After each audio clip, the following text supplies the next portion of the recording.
সকালে ওনার জন্য বানানো হয়েছে এই যে পেঁয়াজি, আর আছে সঙ্গে স্যালাড।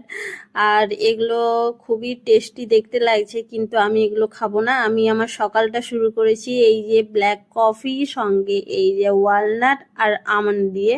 তো এখন আমি এগুলোই খাবো। আর দুপুরে কি কি রান্না হয়েছে চলো তোমাদেরকে দেখিয়ে দিই। প্রথমেই তো দেখাবো ভাত এখানে।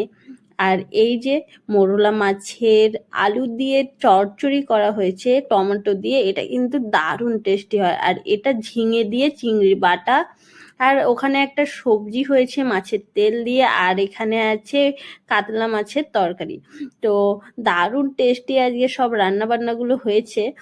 আর সবই আমার ফেভারিট, সব থেকে বেশি ফেভারিট তো বাটাটা কার কার পছন্দের অবশ্যই জানিও। আর এদিকে স্যালাডও ছিল। আর এই যে সুন্দর করে আমি আমার খাবার থালাটা সাজিয়ে নিয়েছি, স্যালাড তো থাকবেই। তো কেমন লাগলো জানিও। বাই।